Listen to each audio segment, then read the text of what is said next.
Hello guys, this is 12th Harbinger and welcome to my channel. In this video, I am going to tell you the best artifact sets, stats, and weapons to build Furina so that you can start farming from now. Let's start with her best artifact set. Furina is an HP scaling unit and deals most of her damage from elemental skill. So the best set to use on her will be the Golden Troop, as it is the only set that boosts elemental skill damage, and it does it by a lot. It gives a huge 70% damage boost to elemental skill. Alternatively, you can mix and use 2 pieces artifact sets that give HP percent, hydro damage bonus, energy recharge. I should also bring up the 4-piece Verukash's glow set. The 4-piece set only works when the character takes damage, so Furina's self-HP drain mechanic mostly won't trigger the set effect, just like Xiao.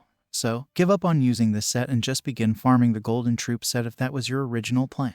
As Furina buffs the whole team with her burst, you will need a good uptime on it. Since she is a turret-based character, her particle generation is slow just like Miko, and she stays off-field during the whole rotation. That means she will need a lot of energy recharge. Especially in teams where she is the solo Hydro, you will need to build a lot of energy recharge on her. Fortunately, using 2 Hydro units in a team is the most beneficial for her kit, so that will reduce her energy requirements by a lot. Also, using Favonius weapons can help a lot with lowering her energy requirements. If she is the single Hydra with only 1 Favonius user in your team, she will need around 250%, which is a lot. You can add another Favonius user or a Hydro character in your team to reduce this amount up to 210%.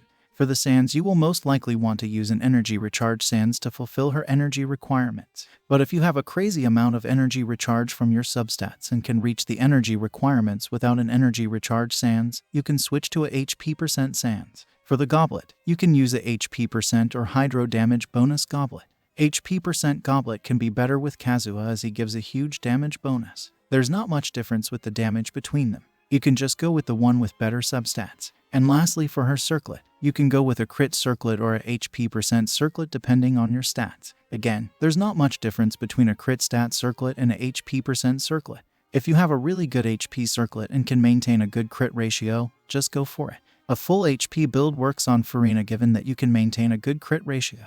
However, your weapons also affect your artifact choices. For her artifact substats, try to get the required amount of energy recharge. Then focus on crit rate, crit damage, and HP percent. Now let's move on to her weapons. Her best option is her signature weapon. It gives a huge 88% crit damage, and gives additional elemental skill damage and HP bonus when her and party members' HP increases or decreases. But this weapon is not needed as there are many other great options that you can use on her. In fact, a F2P weapon is one of her best choices, but the only downside of that weapon is that it is only limited to the players who are older than Madame Ping. And that weapon is Festering Desire. Players who have done the 1.2 Albedo event have access to this sword. It gives energy recharge, which is needed by Furina, and gives a huge 32% increased damage and 12% crit rate to her elemental skill. Next, we have Nilo's signature weapon, Key of Kaj Nisut. It gives a huge 66% HP to Furina and additional 20% from its passive. It also gives elemental mastery buff to the whole party, which can be a huge boost in some teams. However, since you get so much HP from this weapon, you should use a Hydro damage bonus Goblet on her so that you don't overcap on your HP and lose out on damage. Jade Cutter is another one of the best options for Furina and can give a bit more damage than the Key of Kaj Nisut, but you won't be able to buff your team. It gives a lot of crit rate and gives 20% HP from its passive. However, the second part of its passive is wasted on her as it gives attack, which is not required for Furina. So it's better to use it on a character that can make full use of this weapon. But if no one is using it, you can give it to Furina.